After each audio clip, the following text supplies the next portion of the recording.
Well, just another quick update. It's the morning of Friday the 27th of July. We've been at sea for 25 days now, and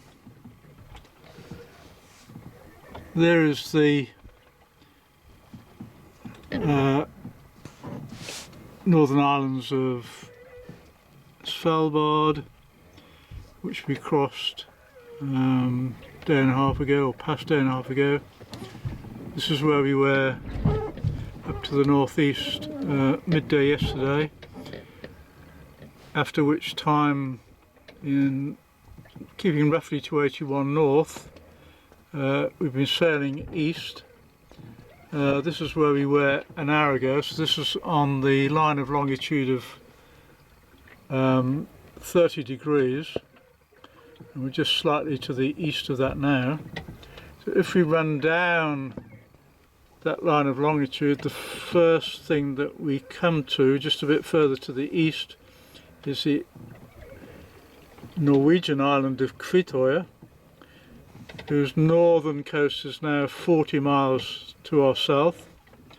And if we carry on down 30 degrees of longitude, then we come to Able Island in the Konkorsland group. So we're actually pretty much exactly 2 degrees of latitude to the most northerly point in our last voyage. So we're 120 miles further north of where we were last time. We stopped there, turned around, because we were starting to meet ice in this area, and I could sense that it was just going to get worse if we carried north. And in fact, when I checked the ice maps after we got back, the edge of the pack ice was still round about this area, round about the Kvitøya area, which is why we couldn't go any further. But here we are now, 2 degrees further north, and there is at the moment, I'm glad to say, absolutely no sign of any ice. I've not yet seen a single lump, which is fine. The longer that can go on, the better, as far as I'm concerned. So we should be keeping on going to the east, and by my calculation, once we've sailed about another 60 miles further east until we are in the line of longitude of about 37 east, then I think at that point we could say that we're entering or have entered the Queen Victoria Sea.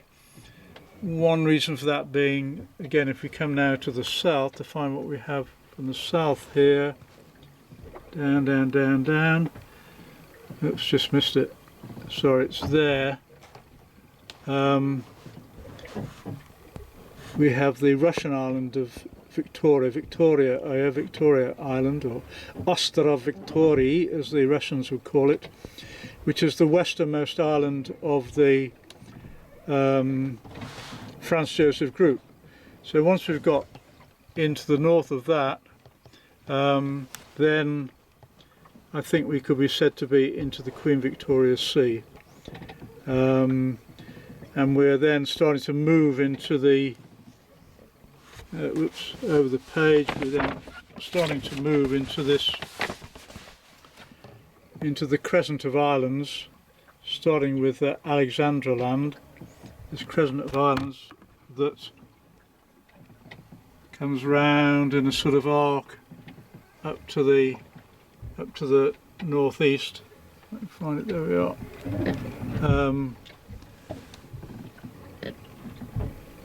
So we're not that far, about 50-60 miles from starting to move into this area, which is kind of enclosed by the crescent of the islands of Franz Josef Land, the most northerly island being up there, Rudolph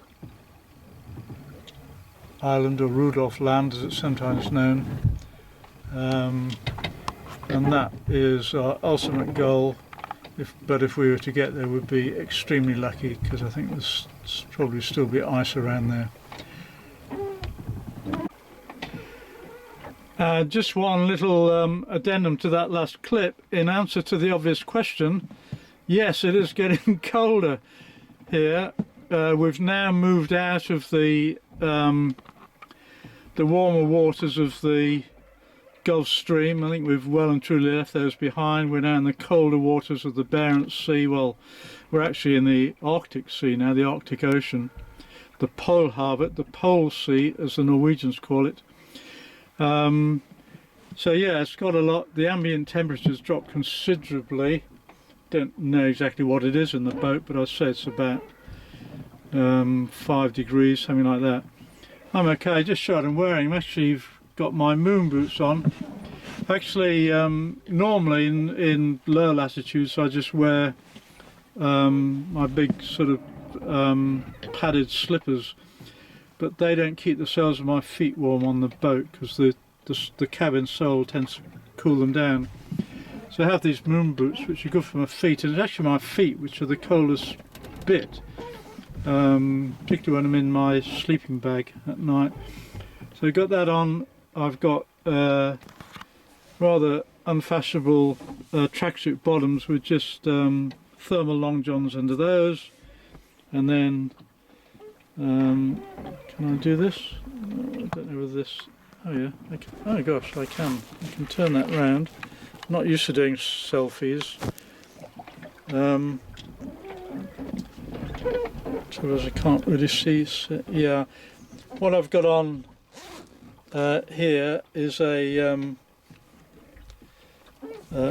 fleece over one fairly normal sweater, and there's a very, very thin woolen sweater under that, and a thermal top under that. So 3 very thin layers actually underneath a heavier fleece. And then I'm wearing here my indoor hat, which is this one. That's the hat I wear when I'm inside, which keeps me nice and warm. And I have a golden rule, because this hat has to be kept warm and dry, or dry in the first instance, that whenever I do anything outside, even if it's just popping my head out for a couple of minutes, I always have to change and put my outside hat on, which is this one. So again, covers the ears, it's nice. But it's also waterproof, and it's got a peak on it as well. So that's my outside hat at the moment. Probably will be for the rest of the voyage. And this is my inside hat there, which I also sleep in. And when I sleep, I also put up the hood here and do the zip like this, like that, and then I get inside my sleeping bag. I have my pink woolen blanket, which has been on every voyage just about I've ever made with me, over the top of the sleeping bag, and there we are, and I'm fine, except for at the moment slightly cold feet. But you know, cold, I just ignore it. The way to deal with cold is just ignore it. We are incredibly adaptable as animals, and you just have to force the body to adapt. If you're coming north and every time you started to feel colder, you put on more clothes, by the time you get to here, you'd have on about 20 sweaters. You'd be like Michelin Man, and you would not be any warmer, because you haven't forced your body to actually acclimatise. So we're now in 81 degrees north, and since leaving 57 north, I've only actually upgraded my clothing once, which is simply by, I think it was in about 68 north, putting on thermal underwear. That's the only, and one very, very thin lamb's wool turtleneck sweater, sort of as a mid layer. That's the only upgrading I've done on my clothing since 5730 north, and we're now in 81 north. But it means I've still got something in reserve. If it gets really cold, I can then move. I've got a very, very warm Faroese fisherman's sweater. I've got ski pants, I've got a snowboarding jacket, all of that kind of stuff. But I wouldn't be surprised if I actually don't use it. I just forget about the cold and just get on with it. Stop being a big girl's blouse, that's what I say, just get on with it.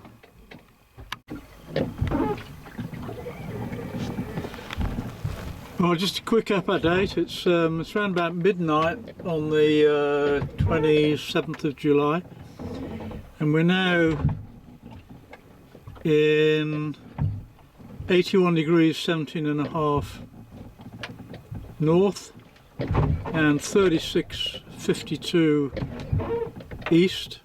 So if you can hear a bit of sort of banging in the background, that's because the wind is just coming off at the moment. We've got a bit of slatting going on until the leftover swell calms down.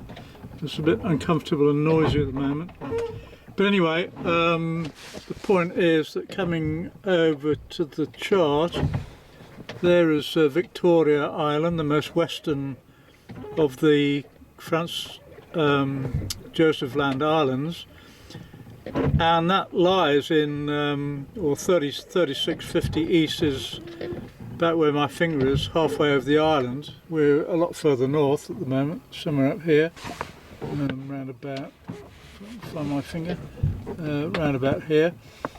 But anyway, the point is that we're now north, effectively, of the first of the Franz Joseph Land Islands, so we're north of Franz Joseph Land itself. And I think that means that we're now moving into the Victoria Sea. We're right at its very westernmost edge, of course, and I want to come right across into the centre of the sea, to the north of the main Franz Joseph Islands. But we've made fairly good progress today with quite a strong northwesterly wind, which has just been easing off for the last few hours and causing the current discomfort. But we are now effectively in the Queen Victoria Sea, and I don't think many people will have sailed in that sea. Well, I'm making this clip just about an hour after the last one. It's amazing how quickly conditions can change in the Arctic.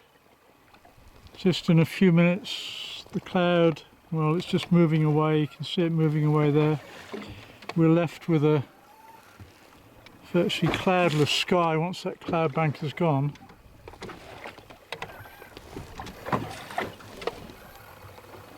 We're totally becalmed, so I've dropped the sail, lashed the sail bundle. But the main thing is we've got the sun. It's 1:30 in the morning, I think. So that's about the time. Can you see that? There we are. Yeah, 1:30, 25 to 2. And we have bright sunlight.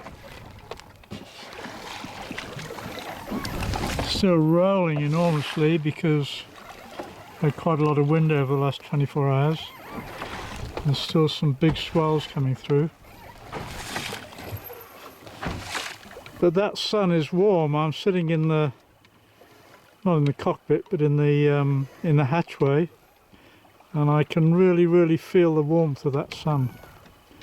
Even though we're in 81.17, so we're 523 miles from the North Pole. And I can feel this warm sun. And I wish that anybody who said that there's no such thing as global warming were here right at this moment, Because the other thing, of course, is that we've got this beautiful blue sea all the way around, almost totally clear skies, and of course not an ice cube to be seen. No ice whatsoever. Totally ice free. And of course it wasn't so very long ago.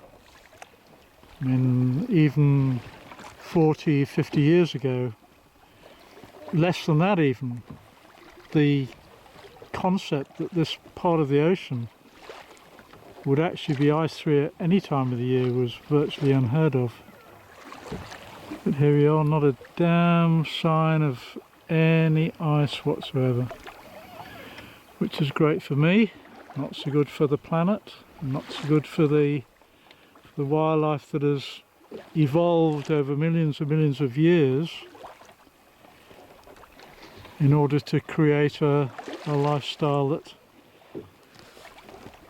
fits in with the Arctic ice, which is rapidly going. So there we are.